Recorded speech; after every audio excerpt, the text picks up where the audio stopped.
ಸನ್ಮಾನ್ಯ ಸಿದ್ದರಾಮಯ್ಯವರು 16ನೇ ಬಜೆಟ್ ಮಂಡಿಸಿದ್ದಾರೆ. ಒಂದು ಡಿಫಿಸಿಟ್ ಬಜೆಟ್ನ, ರೆವಿನ್ಯೂ ಡಿಫಿಸಿಟ್ ಬಜೆಟ್ನ ಮಂಡನೆ ಮಾಡಿದ್ದಾರೆ.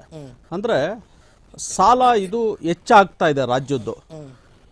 ಒಂದು ನಮ್ಮ ಏನು ವಿತ್ತೀಯ ಕೊರತೆ 3% ಒಳಗಡೆ ಇರಬೇಕು. ರಾಜ್ಯದ GSDP ಏನಿದೆ ಅದು 2.95 ಬಂದಿದ್ದಾರೆ. ಅಂದರೆ ಬಾರ್ಡರ್ ಲೈನು, ಅಂದರೆ ಟಚ್ ಆಗಿಬಿಟ್ಟಿದ್ದಾರೆ. ಹಾಗೆ ಫಿಸಿಕಲ್ ರೆಸ್ಪಾನ್ಸಿಬಿಲಿಟಿ ಆಕ್ಟ್ ಪ್ರಕಾರ 25% ಮಿತಿ ದಾಟೋ ಆಗಿಲ್ಲ ರಾಜ್ಯದ ಒಟ್ಟು ಸಾಲ. ಇವತ್ತು 7,64,000 ಕೋಟಿಗೆ ಬಂದು ತಲುಪಿದೆ. ಅಂದ್ರೆ ಈಗ ಅವರು ಸಾಲ ಮಾಡ್ತಾ ಇರೋದು ಈ ಬಜೆಟ್ ಅಲ್ಲಿ 1,16,000 ಕೋಟಿ. ಅತಿ ಹೆಚ್ಚು ಸಾಲ ಮಾಡಿರೋ ಮುಖ್ಯಮಂತ್ರಿ ಹಣಕಾಸು ಸಚಿವ ಇವರೇ ಆಗಿದ್ದಾರೆ.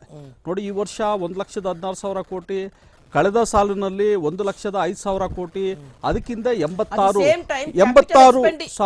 ಸೇಮ್ ಟೈಮ್ ಕ್ಯಾಪಿಟಲ್ ಎಕ್ಸ್ಪೆಂಡಿಚರ್ ನೋಡಬೇಕಾಗಿದೆ. ಹೌದು, ಕ್ಯಾಪೆಕ್ಸ್ ಹೌದು, ಕ್ಯಾಪೆಕ್ಸ್ ನೋಡಿದ್ರೆ ಅದು ರಾಜ್ಯದ ಅಭಿವೃದ್ಧಿಯನ್ನ ತೋರಿಸುತ್ತೆ ಮುಖ್ಯಮಂತ್ರಿಗಳು. ಹೌದು ನೋಡಿ, ಅಭಿವೃದ್ಧಿಗೋಸ್ಕರ ಬಳಸದಿದ್ರೆ ರಾಜ್ಯ ಇನ್ನಷ್ಟು ಸದೃಢ ಆಗ್ತಾ ಇತ್ತು. ಇವತ್ತು ರಾಜ್ಯ ವಿತ್ತೀಯವಾಗಿ ದುರ್ಬಲ ಆಗ್ತಾ ಇದೆ. ಅಂದ್ರೆ ಎಕನಾಮಿಕಲಿ ದುರ್ಬಲ ಆಗ್ತಾ ಇದೆ. ಏನಾಗ್ತಾ ಇದೆ, ಮೊದಲೆಲ್ಲ ನಮ್ದು GDP ಗ್ರೋತ್ ಡಬಲ್ ಡಿಜಿಟ್ ಅಲ್ಲಿ ಇತ್ತು. 14%, 18%, 12% ಎಲ್ಲ ಗ್ರೋತ್ ಇತ್ತು. ಈಗ ಇವರು ಎಕ್ಸ್ಪೆಕ್ಟ್ ಮಾಡ್ತಾ ಇರೋದು 10.56% ಇದೆ. ಆದರೆ ವಾಸ್ತವಕ್ಕೆ ಬರೋದು 7%. 7 ಚಿಲ್ಲರೆ ಪರ್ಸೆಂಟ್ ಬರ್ತಾ ಇದೆ. ಈಗಾಗಲೇ ಏನು ಬಜೆಟ್ ಇತ್ತು ಕಳೆದ ವರ್ಷದ 24-25, ಈಗ ರಿವೈಸ್ಡ್ ಬಜೆಟ್ ಮಾಡಿದ್ದಾರೆ. ತಾವು ನೋಡ್ಬೋದು, ಆ ರಿವೈಸ್ಡ್ ಬಜೆಟ್ ಅಲ್ಲಿ ಬಜೆಟ್ ಗಾತ್ರ ಏನಿತ್ತು ಆ ಬಜೆಟ್ ಗಾತ್ರನೇ ಕಮ್ಮಿ ಆಗ್ಬಿಟ್ಟಿದೆ. ಇವರು ಈ ಸಲನೂ ಕೂಡ ಬಜೆಟ್ ಗಾತ್ರ ಏನ್ ಮಾಡಿದ್ದಾರೆ, ಈ ಬಜೆಟ್ ಗಾತ್ರ ಮಾಡಿರೋದು ಬರೀ ಸಾಲ ತಗೊಳೋದಿಕ್ಕೆ ಅಷ್ಟೇನೆ. ಸಾಲ ಮಿತಿನ ಹೆಚ್ಚುಗೊಳಿಸ್ಕೊಳೋದಕ್ಕೋಸ್ಕರ. ಯಾಕಂದ್ರೆ ಅದರಲ್ಲಿ 10.3% ಜಾಸ್ತಿ ಆಗಿದೆ ಬಜೆಟ್ ಗಾತ್ರ ಅಂತಾರೆ. ಹೌದು, 30,70,103 ಕೋಟಿ ನಮ್ಮ ರಾಜ್ಯದ GSDP.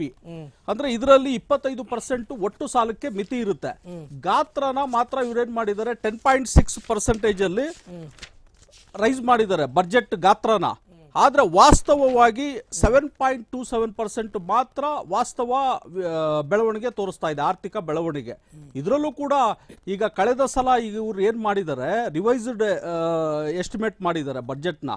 ಅಲ್ಲೂ ಕೂಡ ಸಾಕಷ್ಟು ಕಡಿತ ಆಗಿದೆ. ಮತ್ತೆ ಆಮೇಲೆ ಇನ್ನೊಂದು ಹೇಳಲಿಕ್ಕೆ ಇಷ್ಟಪಡ್ತೀನಿ, ಬಜೆಟ್ ಗಾತ್ರ ಏನೇ ಇರ್ಲಿ, ಈಗ ಗೃಹಲಕ್ಷ್ಮಿಗೆ ಕಳೆದ ವರ್ಷ ಇವ್ರು ಇಟ್ಟಿದ್ದು 28,608 ಕೋಟಿ.